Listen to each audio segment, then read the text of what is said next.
Assalamualaikum warahmatullahi wabarakatuh. Alhamdulillah rabbil alamin wa bihi nasta'inu ala umuri dunya waddin wa ala alihi wa sahbihi ajma'in. Asyhadu an la ilaha illallah wahdahu la syarikalah wa asyhadu anna Muhammadan abduhu wa rasuluh alladzi la nabiyya ba'dahu.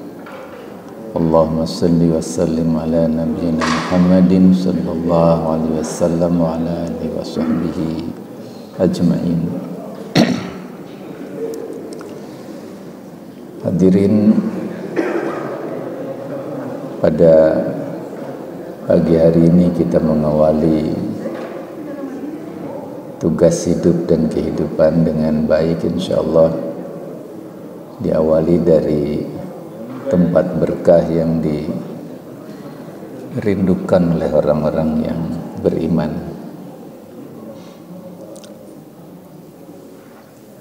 Tadi disampaikan bagaimana amalan baik menuju surga itu. Kebanyakan jauhnya manusia dari Allah itu karena disibukkan dengan urusan dunia.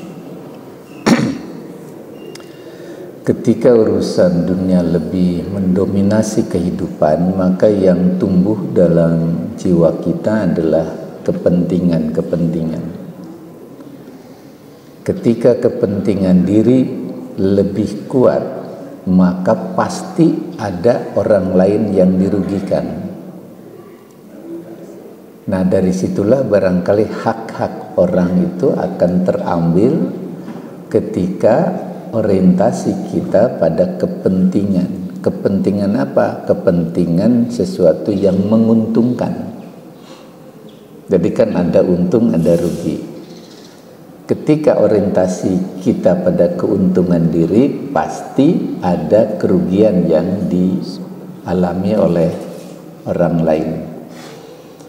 Nah, kerugian itulah barangkali yang disebabkan oleh kita, yang menyebabkan kita lupa kepada akhirat itu.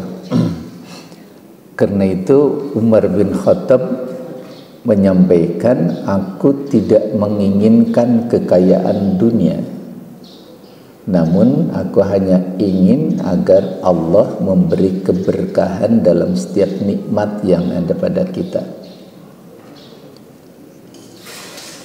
Umar bin Khattab ini perjuangan agamanya luar biasa, yang awalnya musuh utama Rasulullah sallallahu alaihi wasallam. Atas doa Rasul, dia menjadi pembela yang paling utama. Orientasinya bukan dunia, tapi dunia dijadikan alat untuk akhirat. Dan itu yang benar. Karena itu sekalipun kekayaannya luar biasa, ya kalau kita bicara tentang kekayaan dunia, ya waktu zaman dulu orientasi pada titik beratnya pada pertanian. Luar biasa kebun-kebun kurmanya yang diceriahkan itu. Yang diharapkan bukan dunia, tapi keberkahan. Keberkahan dari langkah demi langkah. Ketika bisa melangkah, Allah memberkahi kaki ini. Keberkahan ketika kita bisa makan dan minum. Dan ketika bisa makan dan minum, Allah memberkahi itu. Keberkahan bisa mendengar, melihat, dan kita berharap dengan keberkahan bisa mendengar dan melihat, kita bisa menikmati itu. Karena itu sumber kebahagiaan adalah keberkahan yang Allah berikan melalui apa yang kita miliki ini. Jadi bukan kekayaan yang membuat kita bahagia. Kekayaan hanya membuat kita gembira saja. Jabatan pun hanya membuat kita gembira. Gembira itu sementara, selalu berseling dengan stres. Jadi ada kalanya kekayaan membuat kita stres, jabatan membuat kita stres. Tapi kebahagiaan hati yang diberkahi oleh Allah itulah yang melahirkan kenikmatan itu. Karena itu bagaimana caranya agar kita dekat dengan Allah dan bisa menikmati apa yang Allah titipkan, bukan yang Allah berikan. Kalau yang Allah berikan tidak ada pertanggungjawaban di hari kiamat. Yang Allah titipkan itulah yang harus dipertanggungjawabkan di hari kiamat. Hanya kita sering mengatakan, aduh alhamdulillah jadi paparin ku Allah, sanes dipaparin, dititipi kenikmatan. Nah, dititipi itu dalam rangka diuji, gitu ya. Karena itu untuk memperoleh kebahagiaan hidup ini, salah satu kuncinya senangi, cintai, dan nikmati hidup apa adanya. Nikmati apa yang kita hadapi sekarang ini. Ketika pikiran kita ke yang lain-lain, kenikmatan di tempat ini, kenikmatan hari ini tidak bisa kita nikmati. Hoyong note kemana wae gitu. Jiwa ada di sini, pikiran ke sana itu tidak nikmat. Kenapa bapak-bapak, adik-adik atau ibu-ibu, ketika kita berada di jalan, hoyong note seserbetan. Non margina, ketika kita berada di atas jalan ini, pikiran kita sudah ke depan. Nyamun hoyong nyiap wae gitu ya. Batur udah sebatkan lambat gitu. Padahal batur kita tarik gitu tanya. Pikiran kita di depan, hoyong nate hayo kayak nyeruduk. Dan kita tidak menikmati. Tidak menikmati. Ketika kita berada di sini nikmati. Ketika kita berada di rumah nikmati. Ketika kita sedang makan nikmati.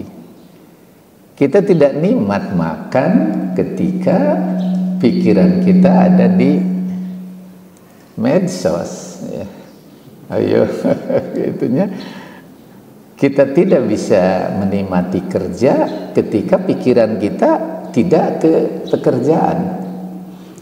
Akibatnya apa? Mudah capek, mudah lelah. Kenapa mudah lelah? Karena kita tidak bisa menikmati. Ketika tidak bisa menikmati, maka kita bekerja hanya dengan tenaga, bukan dengan jiwa. Enggal capek, apalagi kalau stres. Dulu sampaikan, ketika stres itu, energi 3 kali lipat lebih cepat habis. Nembe sajam lagi capek, mau udah ambek-ambekan wae pemajangan damalnya enggak capek itu. Akibatnya ya kerjanya dengan tenaga. Tapi kalau dinikmati, kerja dengan jiwa, dengan hati. Dan itu 3 kali lipat lebih irit energi itu, gitu ya. Nah, kenapa kita harus menikmati hidup apa adanya? Karena kata Nabi, apa yang ada pada kita yang terbaik menurut Allah Subhanahu wa Ta'ala. Kenapa kita tidak punya anggapan bahwa kadang-kadang aya nu dianggap baik, kadang-kadang ada yang dianggap tidak baik. Nah, yang dianggap tidak baik itu ketika ukuran kita pada kepentingan diri. Tapi ketika ukuran atas dasar iman, itu ukuran dari Allah, rencana Allah itu yang terbaik di situ gitu. Nah, ketika kita orientasi pada kepentingan diri ini, dianggap segala sesuatu yang tidak tercapai itu gagal. Gagal kata kita. Yang basicnya, yang orientasinya pada kepentingan diri. Kemudian muncul anggapan kegagalan adalah sukses yang tertunda, gitu ya. Bukan, ketidakberhasilan adalah sukses dengan rencana Allah, bukan sukses yang tertunda, sanes ya, bukan kegagalan. Ketidakberhasilan adalah sukses dengan rencana Allah. Kalau punya anggapan seperti itu, orang udah pernah mau ambak-ambakan tanya, oh alhamdulillah aya naon Allah teh, oh nu bae kapendak enjing pagetona, alhamdulillah. Upami ayeuna henteu lu maksakeun angkat kadinya wacilaka ya tuh gitu. Ku Allah dipaparin flu atau napi dipaparin eta rematik gitu nya. Nah, itu sukses dengan rencana Allah gitu. Jadi sebaliknya yang tidak ada pada kita tidak dijamin kebaikannya oleh Allah Subhanahu wa taala. Tegaduh artos ayeuna teh terbaik menurut Allah. Da upami gaduh artos masih gana dianggeh teu leres. Atau umpamanya hari ini sakit itu dianggap yang terbaik menurut Allah. Kalau tidak, eta tadi ngeluyur kayak itu kan dia gitu. Nah, ada pandangan Ibnu Khaldun. Musibah itu bagai air keruh, kata Ibnu Khaldun. Makin banyak diaduk, makin keruh. Bersabarlah dan biarkan sampai air itu jernih. Urang mau mitos ngambok, dimaksimalkan gitunya. Anu awon tibatur teh diemut-emut teh. Naon muncul sadaya makin ambek we dina. Geuleuh isi teh. Nah, kata Nabi kalau sedang marah duduk. Kalau masih wudu kemudian sholat atau umpamanya tidurlah udah. Tapi kalau umpamanya dipaksakan menghadapi kemarahan tadi, akhirnya apa? Dipapantes kaambek, papantes kageuleuh segala rupi. Ya makin kiruh. Tapi ketika dibiarkan jadi jernih, kita akan nyaman, sabar katanya. Akan diperoleh kenikmatan, kejernihan itu, kata Ibnu Khaldun. Kalau dulu kita punya anggapan herang China benang lautna. Ayeuna sanes disina kiruh heula supaya mabok lah eta lautna. Sampai ditarewakannya zaman kiwari mau mencenteng kitu. Kapungkur masih na herang gila cenah teh nya. Ayeuna benten. Nah karena itu kata Umar bin Khattab, kuncinya apa? Kuncinya adalah semangat mendekatkan diri kepada Allah. Seketika semangat itu hilang, entos haroream muka Quran ge hoream gitu ya. Malas. Dan dalam konsep umum, semua kegagalan, ketidakberhasilan bersumber dari kemalasan. Nah, hebat orangnya tapi malas maltiasa. Nah karena itu kata Umar bin Khattab, aku lebih takut pada kemalasan seseorang daripada kefakirannya.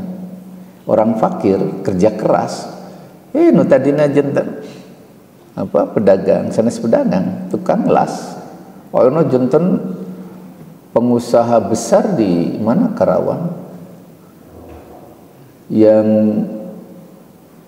kunci jadi besar tuh satu, dia kerja keras. Yang kedua, modal nate eta membahagiakan ibunya, orang tuanya gitu ya. Berhasil.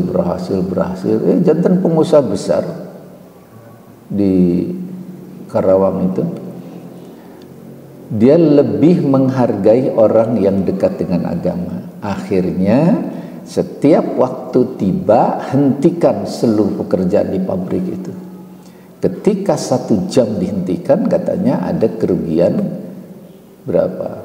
25 juta atau 250 juta, lupa ya. 1 jam aja. Tapi dia tidak masalah. Karena sudah punya anggapan, keuntungan itu bukan dari uang. dari kebahagiaan semuanya, termasuk karyawan itu. Nah, dia tidak malas orangnya. Karena itu tidak khawatir dengan orang-orang yang fakir. Kalau tidak malas, Allah bukakan berbagai pintu itu. Apalagi tadi kalau kuncinya adalah ridho orang tua.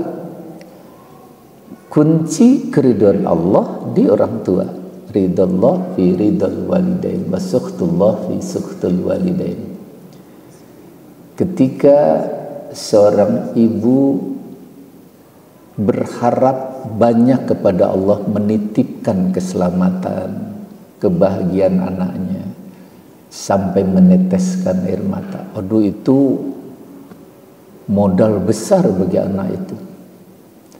Tapi ketika ibu atau ayahnya tidak berdoa, sekalipun dia tidak berdoa, hatinya jengkel pada anaknya sampai meneteskan air mata di atas sajadahnya, itu doa paling buruk bagi anak itu. Sok sanaos tadi doakan, aduh jengkel gitu, aduh. Ajantan modal utama itu sanes jabatan, ridho orang tua seterusnya. Atau umpamanya sanes kekayaan, atau sanes kecerdasan, tapi ridho orang tua. Ketika orang tua ridho, Allah ridho. Nah, itu yang diamalkan oleh si pengusaha itu. Nah, karena itu kalau orang dia sudah sabar, sudah ulet, tidak malas gitu ya, maka inilah pemilik masa depan, bukanlah pejabat atau orang kaya yang pintar, tapi milik seorang profesional yang baik, dipercaya dan dibutuhkan oleh sesama. Awalnya baik, setelah baik dipercaya, itu modal kedua. Setelah dipercaya, modal utama dibutuhkan oleh sesama. Tekedah mudah-mudah kursi, tekedah, tapi mudah kebaikan, ngejar kebaikan. Tapi banyak orang yang ngejar kursi gitu ya, najong ke kiri ke kanan, sikut kiri sikut kanan, atau segitu cali kayu di balanjuran gubaturnya gitu. Tapi ketika dia seorang profesional yang baik, ujungnya dia punya modal besar, dipercaya. Kalau sudah dipercaya, temual sesah, hirup insya Allah mual sesah. Dina lepat nage, katakanlah dia lupa, sehingga orang lain tersakiti. Karena dia sudah dipercaya baik, dimaafkan. Ah, pasti tidak sengaja. Tapi kalau tidak dipercaya, tuh gelut heula rupina apa tuh sakitnya. Bade melakukan apa-apa kalau sudah dipercaya nyaman. Jadi modal kenyamanan, kebahagiaan, kesuksesan yang paling utama adalah kepercayaan. Ada orang menyebutkan kepintaran, bukan. Pintar gak dipercaya mamual tiasa gitu ya. Nah, inilah dari kebaikan itulah melahirkan kepercayaan dan melahirkan sosok yang dibutuhkan. Tercekap dipercaya, tapi harus dibutuhkan oleh orang. Ya. Bagaimana menghadapi pemimpin yang tidak disukai? Dulu sudah ada yang tidak baik, yang curang, yang dolim, dan sebagainya. Dalam Islam itu pemimpin itu harus diikuti. Atiullah wa atir rasul wa ulil amri minkum. Jadi taati Allah, taati Rasul, dan taati perintah pemimpinmu. Pemimpin yang bagaimana? Pemimpin yang mentaati Allah dan Rasulnya. Wajib ditaati. Karena itu kalaupun salah, penuhi kewajibanmu, kata Nabi, mohon hakmu kepada Allah. Ya ini nuju seret ya, artos teu aya saur pemimpinnya. Dikirangan nu tadina 1 juta janten 700. Terimalah. Laksanakan kewajibanmu, kata Nabi, minta yang 300 kepada Allah. Minta hakmu kepada Allah yang 300 yang tidak terbayar itu. Yang 300 adalah simpanan keselamatan akhirat. Tak, orang muslimah mau stres upamanya goncangan seperti itu. Tapi upami tidak punya keyakinan seperti ini, udah stres wah, celaka itu ya. Muslimah tidak boleh jadi yang 300 itu sebagai penyelamat utama di akhirat. Nah, karena itu pada saat ada kesulitan menghadapi apa-apa, umpamanya orang mendolimi, biarkan. Ketika hak saya diambil sekian, apakah posisi dan yang lainnya, ini harusnya saya jadi anggota DPR ya, tecios ya, antas saya laksanakan apa adanya. Hak itulah diminta kepada Allah dari kiamat nanti. Karena itu tidak akan marah secara besar lah gitu ya, keselnya mungkin gitu ya. Nah, karena itu bersikap baik, jujur, adil dan santun pada orang lain bukan semata untuk menciptakan harmoni dan keseimbangan, tapi sebagai bentuk kepatuhan kepada Allah Subhanahu wa taala untuk berakhlak mulia. Kenapa orientasi dan punya niat seperti itu, bentuk kepatuhan melalui akhlak mulia? Ditanyakan ayyul mu'min afdal, qala ahsanuhum khuluqa. Siapa yang paling utama? Bukan pejabat tinggi yang golongannya tinggi, bukan orang yang hebat yang kekayaannya di mana-mana, tapi yang paling afdal kata Nabi, yang paling utama, yang paling dihargai oleh Allah adalah ahsanuhum khuluqa, orang yang akhlaknya paling baik. Nah, karena itu kata Nabi, orang yang paling dekat denganku di hari kiamat adalah orang yang akhlaknya paling baik. Ahsanuhum khuluqa. Jadi bukan orang yang lain, tapi yang akhlaknya paling baik ini. Karena itu ketika berakhlak baik, ketika jujur, ketika adil, ketika santun, bukan semata untuk menciptakan harmoni saja, atau bukan semata agar disebut orang soleh, sanes, tapi agar Allah menjadikan dan menghargai kita sebagai orang terbaik dan di hari kiamat paling dekat dengan Nabi. Ya, surganya Nabi kan, ya, paling dekat dengan Nabi.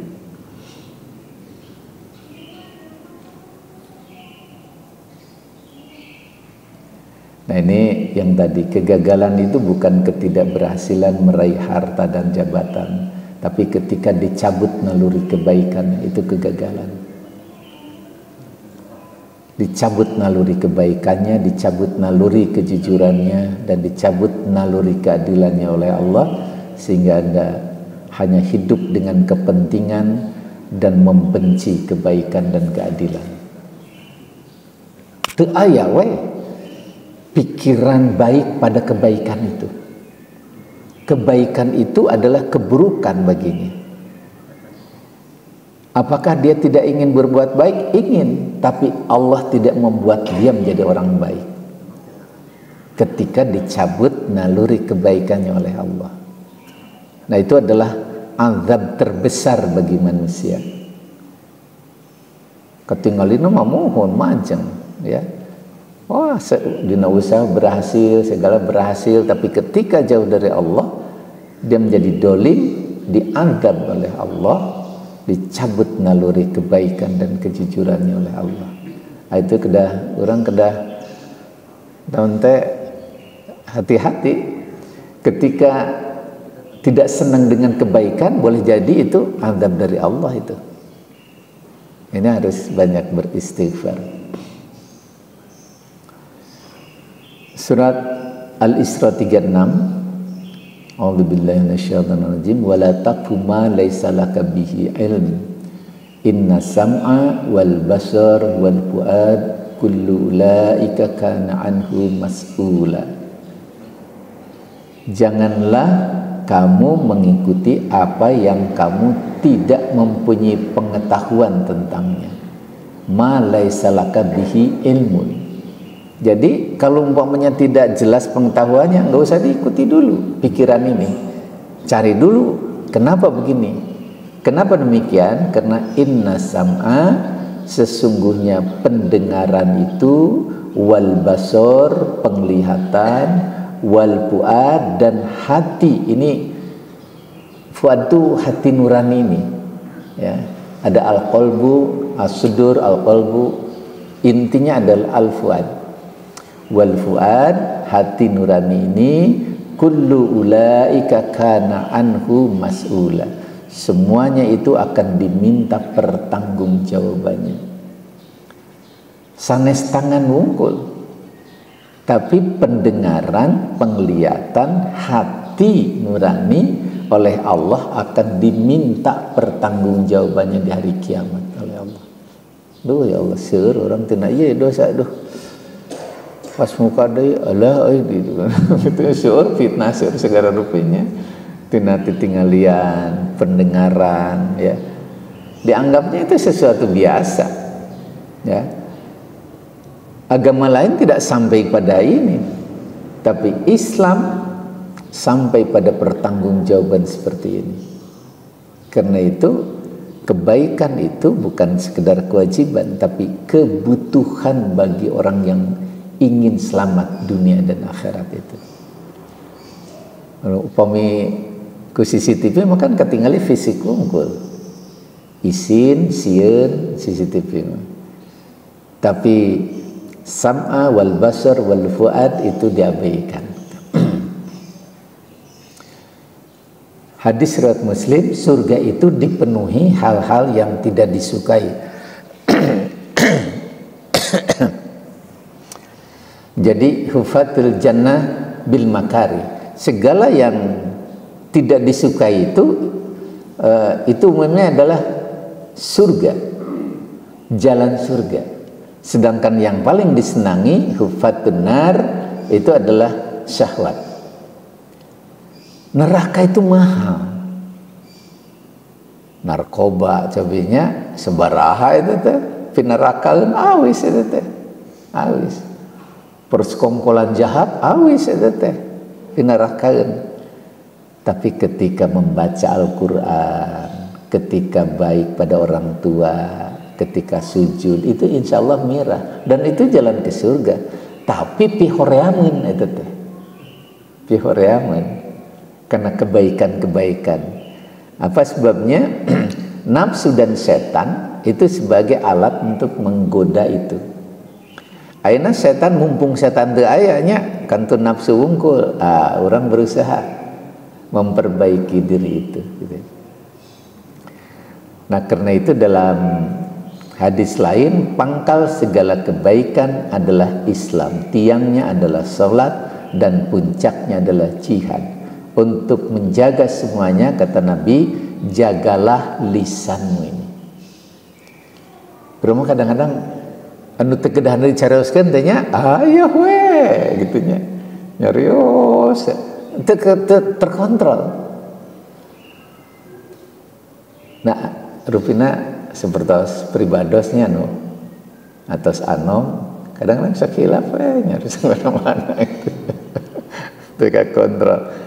Jagalah lisanmu, kata Nabi.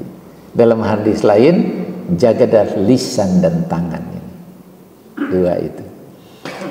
Jadi ketika ini dijaga, insya Allah yang lainnya akan terjaga. Kemudian dalam hadis Ahmad dan Nasai, calon penghuni surga ini dia tidak menyimpan niat yang buruk dan rasa dengki atau kebencian pada orang lain terhadap kaum muslimin atau sama yang lain. Dia orangnya baik, dia tidak menyimpan niat niat aja enggak ada. Seperti yang disebutkan oleh Nabi, calon penghuni surga, ternyata orangnya itu tidak menyimpan hati busuk pada orang lain. Semalam pun saya tidak menyimpan hati busuk pada orang lain, katanya. Dia tidak menyimpan dendam dan kebencian. Nah, itu calon penghuni surga. Nah, atas kebaikan yang diberikan oleh Allah kepada mereka. Jadi Allah berikan kebaikan, dia tidak menyimpan dendam, dia tidak menyimpan niat yang buruk, dia tidak ada dengki, ya. Nah, ketika dulu yang dilatih, saya mau terbenarnya tidak marah pada siapapun, manduka tes lulus entah itunya, tidak jengkel pada siapapun. Kalau lulus pasti dia tidak ada dendam dan kebencian pada orang, tidak menyimpan hati busuk pada orang lain, dan juga pasti orang itu tidak berburuk sangka pada orang.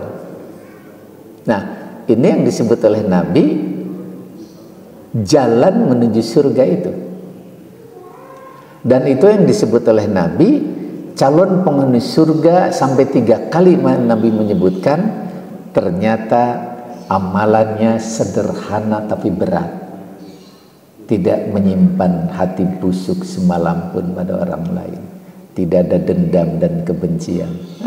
Jalan menuju surga. Hadis Baihaqi, sekelompok orang yang punya keistimewaan cepat-cepat masuk surga. Apa keistimewaannya? Apabila didolimi kami sabar, apabila diperlakukan jahat kami memaafkan, apabila diperlakukan bodoh diperbodoh kami menahan kemarahan. Aduh, abotnya itunya. Tapi ini kelompok yang paling cepat masuk surga, kata Nabi, ya. Apabila didolimi kami sabar.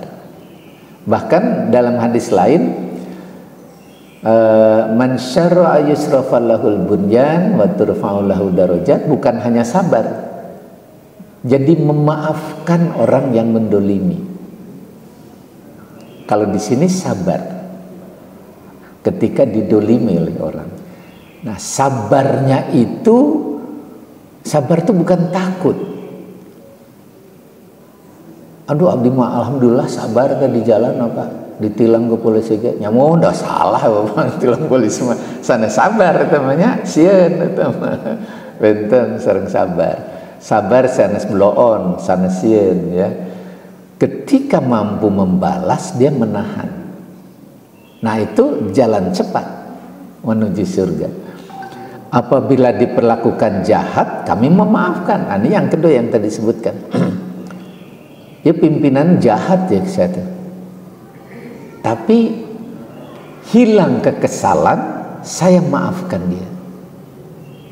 Sanes geleh dimaafkan dia. Tapi memang berat memaafkan orang yang jahat ini. Hanya pahalanya surga. Pahalanya surga. Aduh, kata si suami itu, geleh sok ngebohong wae. Ah, dimaafkan. Maafkan supaya anjingna maafkan ya. Terus saminggu dilaporkan ke Allah tah. Akhirnya kumaha sadar, terus sadar alhamdulillah. Sabar mah tuh, iya, tapi upami sami sarwana gitu seharusnya amal biasa. Dongkap ke bumi ngomel wae istri tanya sabar gitu. Sabar. Maafkan gitu ya. Nyaman. Jadi di rumah itu bukan tempat yang membuat dia tidak nyaman, tapi akan buat tempat yang nyaman di rumah itu. Ketika sudah mampu memaafkan orang yang jahat, bersyukur kepada Allah, Allah sudah membuka hati ini. Eta jalan ke surga. Dan apabila diperbodoh, kami menahan kemarahan itu. Diperbudak, diperbodoh, kami menahan itu. Jadi ketika ada kesabaran, sikap ingin memaafkan dan sebagainya, harus bersyukur. Jangan punya anggapan, nah urang kudu sabar wae meunana kitu. Eta atus ditulungan ku Allah tah. Alim tah gitunya gitu. Amal apakah yang akan melepaskan seorang dari neraka?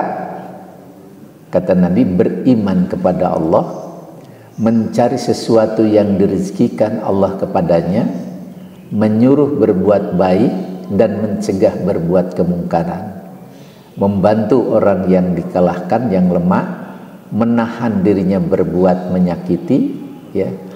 Kemudian tidak seorang muslim mengerjakan semua pekerjaan itu dengan menginginkan sesuatu di sisi Allah, melainkan amalan tersebut menarik tangannya di hari kiamat sampai dia membawanya masuk surga. Ya Allah, ditarik,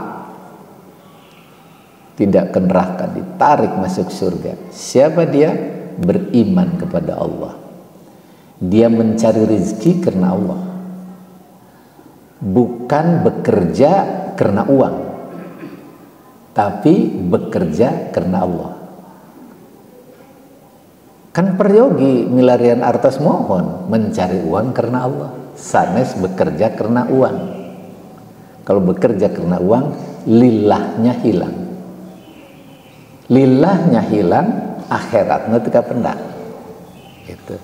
Nah ini yang kedua, mencari rezeki karena Allah, menyuruh berbuat baik dan mencegah berbuat kemungkaran. Itu yang ketiga. Anak-anak suruh berbuat baik, dilarang kemungkaran, membawa ke orang lain juga sama. Ketika diikuti, maka kebaikan yang dilakukan oleh orang yang mengikuti kita itu adalah bentuk pahala kebaikan sebagaimana orang yang berbuat baik itu. Ibu-ibu, bapak-bapak, ketika dinasihati zaman kita kecil oleh orang tua, kedah ada emut-emut nasihat orang tua. Oh, orang tua dulu menasihati agar tidak makan dengan tangan kiri. Maka pada saat makan dengan tangan kanan, niati, ya Allah, sampaikan pahala nasihat orang tua kepada saya ketika saya makan dengan tangan kanan ini. Atau umpamanya ketika orang tua melarang untuk membenci sesama, pada saat saya tidak membenci, ingat, ya Allah, saya diingatkan dulu oleh orang tua saya tidak membenci. Sampaikan ketika saya tidak membenci sama, sampaikan kebaikan saya kepada orang tua. Ngalir terus, jantan jariyah, jantan jariyah gitu. Kemudian orang ini juga tidak menyakiti. Siapa yang tidak menyakiti sama? Yang hatinya sudah sehat, sudah bersih. Kalau hatinya belum bersih, hoyong nate komo kono dipikang ewa amanya, awas ya. Nah, terus awas yang repotnya. Nah, ketika masih ada sikap itu, istighfar. Allah tak akan ngabukakeun eta. Urang ambil. Ketika ini semuanya diamalkan, maka kata Nabi, amalan tersebut menarik tangannya di hari kiamat sampai dia membawanya masuk ke dalam surga. Mudah-mudahan Allah memberikan petunjuk kepada kita ya. Ahli surga, Ali Imran 133 136. 1. Bersegeralah kamu kepada ampunan Allah, wasari'u ila maghfiratum mir rabbikum. Menafkahkan hartanya baik di waktu lapang maupun waktu sempit. Wa'anfiqu mimma razaqnahum sirran wa alaniyah. Kemudian ketika di waktu sempit ini ambot atau orang mau kebagian kebagian rezeki masa nestina harta ya ti Allah gitu. Tak eta teh sesah kadang-kadang sesah. Nah, orang yang ahli surga ini bukan wasami ulam maghfiratum mir rabbikum wa'anfaqu mimma razaqnahum sirran wa alaniyah. Ketika lapang, ketika sempit, tapi dibagi dua sanes dipasikeun sadaya. Seperti aya nu marentahkeun, pasikeun ke batur sadaya mun aya urangna kumaha gitu nya. Tak, janten ketika sempit ya adil juga. Ya gaduh sakieu kapung rumah sakieu ena sakieu gitu ya. Menahan amarahnya, memaafkan kesalahan orang. Mereka ingat kepada Allah lalu memohon ampun terhadap dosa-dosa mereka. Nah, tidak meneruskan perbuatan kejinya yang sedang mereka mengetahui. Mereka itu balasannya ialah ampunan dari Tuhannya, dari Allah, dan surga yang di dalamnya mengalir sungai-sungai. sedang mereka bekal dalamnya, dan itulah sebaik-baiknya pahala. Kebayangkan, aduh, mau tiasa dibayangkan ya surga. Tapi ada seorang guru besar yang sengaja mencari kenikmatan itu, membuat rumah di dalamnya mengalir air. Ternyata itu menyehatkan. Sepuh mah nonte upami ngocor pancuran teh, upami teu ngocor pancuran ada kehilangan. Zaman kapungkur sepuh di lembur punya ini ada sesah. Itu ternyata membuat kebahagiaan. Digambarkan di dalamnya, di bawahnya air sungai. Airnya di surga itu senas air kotor ya, bisa susu itu yang ininya gitu ya. 3 amalan yang mengalir, amal jariah, ilmu yang bermanfaat, dan anak saleh yang mendoakan. Amalan mengalir terus. Idza mata ibnu Adam inqata'a amaluhu. Apabila anak Adam meninggal dunia, maka seluruh amalannya terputus illa falah, kecuali 3. Yang pertama, amal jariah, was-sadaqatu jariyah. Amal jariah bisa wakaf, wakaf A, wakaf B, dan seterusnya. Nyimpen sajadah jantan wakaf di dia. Katakanlah karpet ini digunakan setiap waktu oleh orang sholat, pahalanya ngalir terus, ngalir terus. Atau umpamanya kita nyimpen sendal jepit di masjid, diangge ke belakang, ke kamar mandi setiap saat oleh orang-orang yang akan sholat. Itu amal kebaikan. Dulu rame, banyak orang yang berlomba-lomba. Di bagasinya itu sandal jepit, ayam mukena, ayah sarung. Ditingali, waktu ayam mukena, simpan kena. Tingali sarung daya, simpan sarung atau sendal. Itu jariah itu, ngalir terus pahalanya. Atau umpamanya memberikan alat ibadat kepada orang, dipakai terus, tiap dipakai ngalir pahalanya. Jadi jariah itu bukan hanya sekedar wakaf yang besar-besar, yang kecil ketika diamalkan ya dapat pahala mengalir. Al ilmu yantafi'u bih, ilmu yang bermanfaat. Karena itu pribados ke dosen-dosen, jangan masuk kelas dulu sebelum yakin ilmu yang akan disampaikannya memberi manfaat bagi orang. Karena yang dijamin di hari kiamat itu bukan ilmu biasa, tapi ilmu yang bermanfaat. Nah, kalau sudah yakin ilmu ini bermanfaat, diberikan kepada mahasiswa, kepada siswa, 40 orang, 50 orang, yang 50 orang itu kelak jadi saksi dan penolong di hari kiamat melalui amalan yang mengalir itu. Tapi kadang-kadang asal lebet weh, lebet menuju ambak tujuh naonnya. Upama menuju ngambak ulah ke kelas, liar mahasiswa.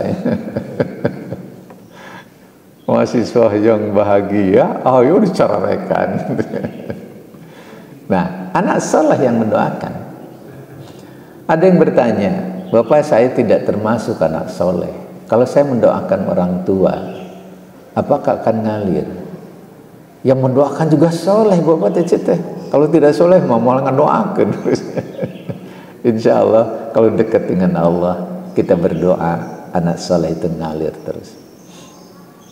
Apalagi yang mengalir, kata Nabi, ketika menanam pohon yang buahnya memberi manfaat bagi manusia, ketika dimakan hewan pun itu jadi jariah, amal. Diambil orang itu amal. Jadi menanam pohon itu disunahkan oleh Islam itu, dalam Islam itu. ulah di dia sok di palingan ku batur tah eta teh kenging pahala gitu ya. Ngalir itu amalan-amalan yang mengalir itu. Dalam hadis Tirmidzi, neraka diserahi 3 macam manusia. Yang pertama, orang yang angkuh, ujub dan takabur. Angkuh, sombong. Ujub itu atau angkuh itu kesombongan yang ada dalam diri yang tidak terungkap. Tingali sama jam 3 atau bangun batur masih karereken. Nah, itu ujub itu ujub gitu ya. Saya mah alhamdulillah bisa ngebantu batur, nu sajian mata tangga mah anggar gitu. Itu ujub itu. Nah, ketika aktivitas itu terungkap, itu ada takabur, ada sombong. Minggir sih, awas muntah awas ya, cabut ya, diberhentikan dia, gitu, sieun, itu sombong. Nah, itu adalah jalan neraka. Innal ladzina yastakbiruna an ibadati sayadkhuluna jahannama dakhirin. Orang yang menyombongkan diri itu di hari kiamat dinanti oleh Allah jahannama dakhirin.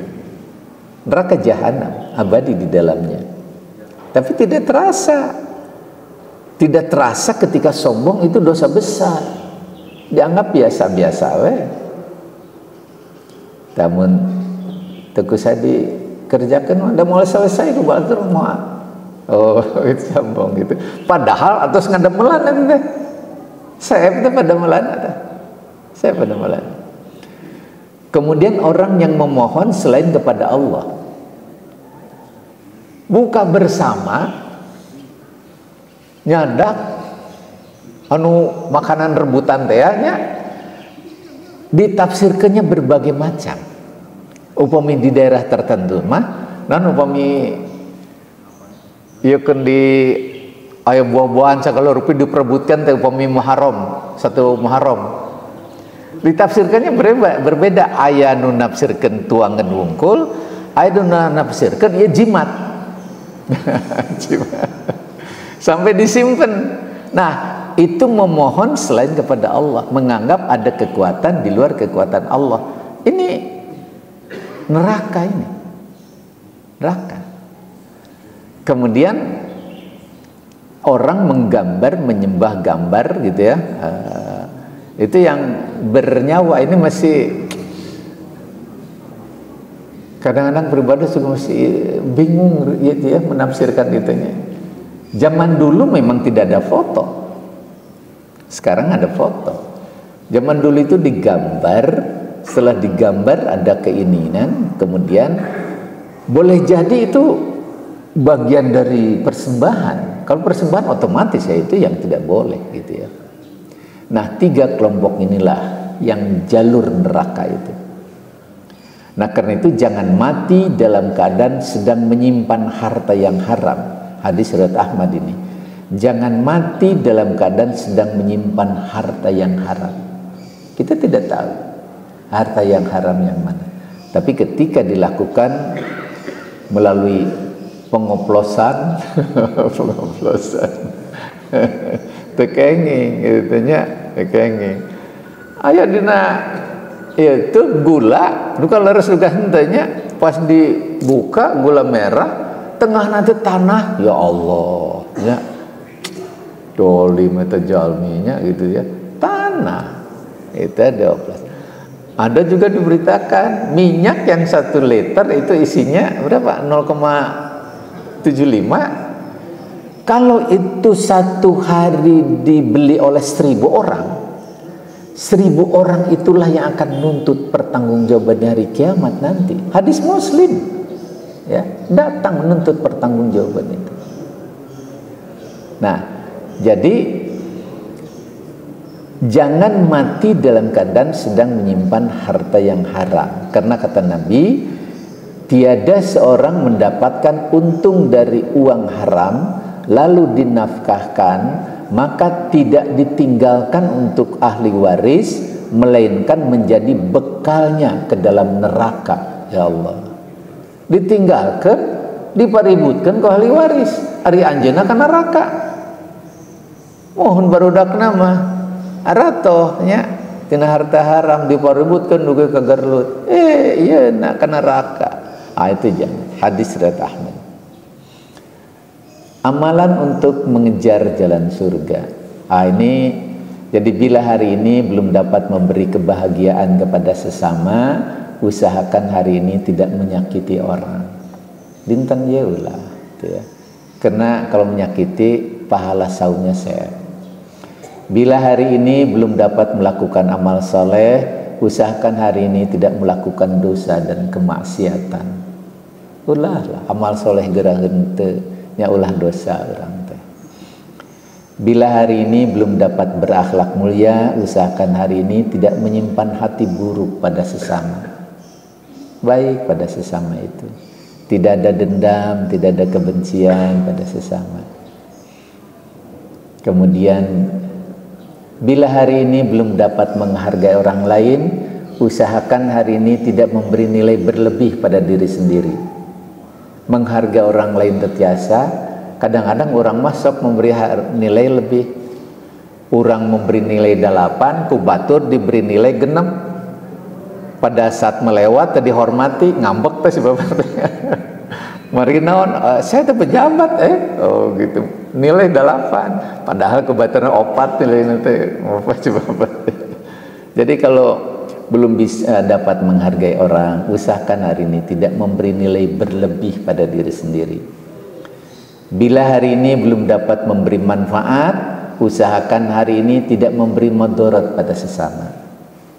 Manfaat mante ulah ngamadorotkeun batur, gogorowokan batur njubarobo, kecuali nu sahurnya sahur-sahur eta mah bermanfaat gitu ya. Bila hari ini belum dapat menciptakan suasana yang menyenangkan bagi orang lain, usahakan hari ini tidak melakukan kemarahan dan kebencian pada sesama itu.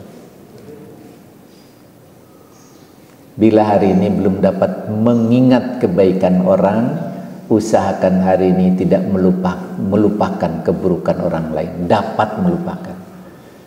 Ketika mengingat kebaikannya sesah, usahakan hari ini kita melupakan keburukannya. Kenwios. Bila hari ini belum dapat beramal ikhlas, usahakan hari ini dapat membebaskan diri dari pujian orang lain. Ikhlas ta'atsan. Kenlah orang mujimah, jangan dianggap sebagai prestasi kita. Terakhir, kata Ibnu Syabramah, banyak orang yang sangat hati-hati terhadap makanan dan minuman karena khawatir terkena penyakit, namun mereka tidak peduli dan tidak hati-hati terhadap dosa-dosanya itu. Iis asem ibu ulah dituang kita kena sakit perut ari sombong eta tidak dianggap eta sieun we ku tuangan atas basi ai ku sombong teu ai ku hasud teu gitu. Banyak manusia yang takut pada dosa, dia menghindar perbuatannya yang dapat menyakiti orang lain, menghindari kecurangan, menghindari perbuatan mencuri dan korupsi, tapi mereka tidak takut pada sikap ria, tidak takut pada ujub, tidak takut pada takabur yang dapat menghapus semua amalan-amalan itu. Tesieun gitu. Tapi sudah menghindari. Yang guys bagus terus menghindari hal gini. Masih ada. Banyak orang yang menangis dan menyesali karena kehilangan barang atau jabatan, tapi mereka tidak pernah menangis ketika kehilangan umur dan ketika kehilangan kesempatan beramal saleh. Duh batur rumahnya seueur kesempatan urang mah teu tah teu syirik eta. Banyak di antara manusia yang cermat menghitung-hitung keuntungan usahanya, namun mereka tidak cermat menghitung-hitung dosa dan kemaksiatannya. Tiap hari upami urang gaduh catatan dosa, alhamdulillah kiranya catatan dosa dina buku teh. Terus hijina catatan amal nu ikhlas tapi gitu ya. Aduh sigana malaikat teh senengeunnya gitu. Banyak manusia yang cermat memprediksi masa depan, namun mereka tidak cermat dalam memprediksi murka Allah Subhanahu wa taala. Hadirin, sudah tik-tikkan itu ya, sudah berbunyi dan sudah habis. Kalau ada yang masih ingin berbagi ilmu, mangga.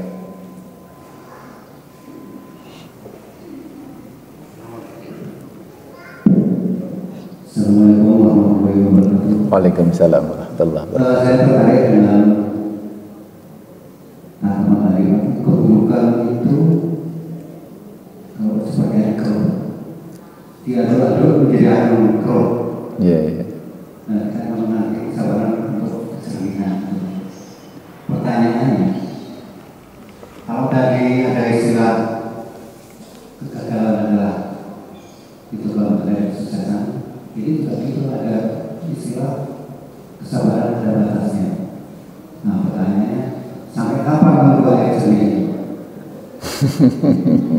Itu satu. Oke. Yang kedua, itu ada masuk ke surga itu harus mengikhlaskan kebencian, tidak boleh terus kemudian apa itu boleh itu tidak boleh, tapi terhadap orang muslim. Kalau misalnya orang yang non muslim gimana? Apakah perlakuannya seperti itu? Itu yang kedua. Terima kasih. Assalamualaikum warahmatullahi wabarakatuh. Kesabaran tidak ada batasnya. Yang membatasi kesabaran adalah budaya kita. Sabar batasnya, tak. Dalam Islam tidak ada batasnya. Tidak ada batasnya. Karena apa? Kalau dibatasi barangkali ya tetap aja jengkel. Tidak membatasi, karena kesabaran itu jalan menuju surga itu. Nah, bagaimana kalau umpamanya kita tetap tidak tidak berusaha, hari itu tidak bisa memaafkan, ya dilatih terus. Karena sabar itu bukan untuk dihafal, tapi untuk dilatih. Nah, nunggu air jernih itu bagaimana? Bagaimana caranya agar kita bisa melupakan keburukan dia? Kita jangan mengingat-ingat keburukan dia. Lupakan keburukannya, ingat kebaikannya. Yang kedua, tanamkan kecintaan pada dia. Dia itu bagaimanapun sudah berjasa loh pada saya. Ketika rasa cinta sudah ada pada dia, insya Allah dimaafkan oleh kita. Tapi ketika kita belum menyatu antara hati kita dengan hati dia, berat Pak, berat. Jadi cara utamanya agar jernih dulu itu, yang paling cepat lupakan keburukan dia, ingat-ingat kebaikannya, tanamkan kecintaan pada dia. Siapa yang menyuruh? Allah, bukan saudara kita. Bagaimana ketika kita tertanam kecintaan dan kasih sayang karena Allah? Kata Nabi, di hari kiamat disejajarkan dengan para nabi dan syuhada. Surga itu. Jadi memaafkan dia itu bukan kasihan pada dia, kasihan pada kita. Untuk apa? Menitipkan keselamatan kita di akhirat agar disejajarkan pula dengan para nabi dan syuhada. Insya Allah kita bisa melatih itu, Pak ya. Kemudian bagaimana dengan orang non muslim? Dengan ada, kalau kafir harbi itu yang merusak syariat, kalau tidak kita bersahabat. Nabi aja ketika berkurban, kata sahabat, ya Rasul ini bukan, ini Yahudi Nasrani, bukan Islam. Kata Nabi, bukan Islam dan Yahudinya, tapi dia tetangga kita. Jadi kepada orang yang baik kita bekerja sama, tidak ada masalah. Kepada siapa yang harus kita menentang dia? Orang yang menghancurkan agama ini. Ini yang tidak boleh. Tapi banyak diantara kita makan tetangga-tetangga kita, ya insya Allah baik-baik gitu. Barangkali itu. Masih ada yang lain? Mangga.